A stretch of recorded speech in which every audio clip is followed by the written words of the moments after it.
अस्सलाम वालेकुम। Capital one TV से आपको कहेंगे खुशामदीद। बात कर लेते हैं दुनिया के बदलते हुए रुझानात के हवाले से। टेक्नोलॉजी की मदद से दुनिया में एक ऐसा इनकलाब बर्पा हो चुका है कि जिसके बारे में सोचें तो इंसानी अकल दंग रह जाती है। लेकिन जाहिर है कि इर्तिका के दौर से अब तक इंसान जिन मराहिल से गुजरा है और जिस तरीके की तरक्की हमने देखी है उसमें कई ऐसी नाकाबिल यकीन बातें हैं जो कि मुमकिन हो पाई हैं।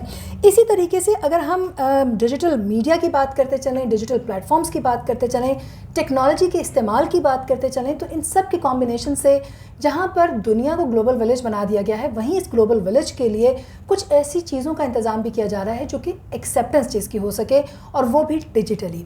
इसी में बिटकॉइन का तस्करा बार बार आता है क्योंकि ये एक ऐसी करेंसी है जो मौजूद तो है लेकिन इसके गिर्द बहुत से इबाम है। कई लोग ये कहते हैं कि ये टोटल फ्रॉड है, कई लोगों का मानना ये है कि ये गेम्स की हद तक सिर्फ रह चुकी है, कई लोगों का मानना ये कि बिटकॉइंस कहीं पर भी इनकी एक्सेप्टेंस नहीं है, जबकि कई जगहों पर पाकिस्तान समेत बिटकॉइन को लेकर बड़े बड़े फ्रॉड्स भी हो चुके हैं।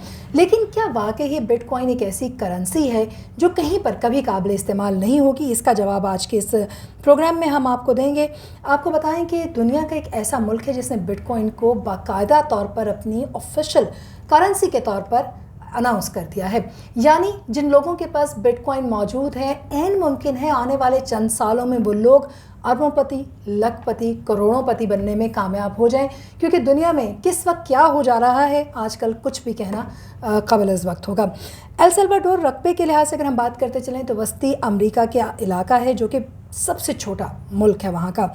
और सल्वाडोर की जो फ़लस्तीनी नायाब सदर हैं उन्होंने रवां साल जून के शुरू में ये बताया था कि वो पार्लियामेंट को एक कानूनी बिल भेजेंगे जिसका मकसद बिटकॉइन को कानूनी हैसियत देना होगा। ये भी आपको बताते चलिए, थोड़ा सा एक बैकग्राउंड है मैं आपको बता रही हूँ, उसके बाद ये बताऊँगी कि बाकायदा तौर पर एक्सेप्टेंस क्या हुई है।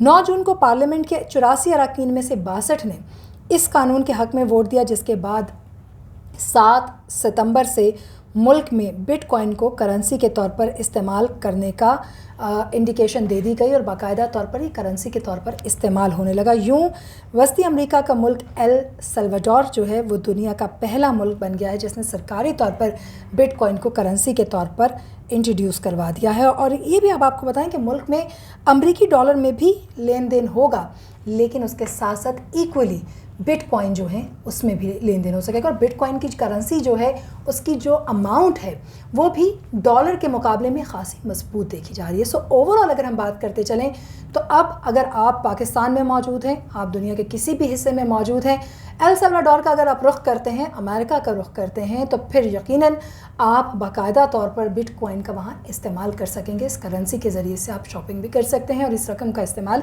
दीगर मकासद के लिए भी वहाँ पर किया जा सकता है। सो दुनिया में पहले मुल्क ने बिटकॉइन को अपना लिया है, जिसके बाद अब दीगर ममालिक की तरफ इसका रुझान बढ़ेगा, उस पर भी हम आप तक अपडेट लेकर आएंगे। फिल वक्त इतना ही। आप देख रहे हैं कैपिटल वन टीवी। सब्सक्राइब कीजिए, शेयर कीजिए ताकि हर नई वीडियो आप तक बर वक्त पहुँचे।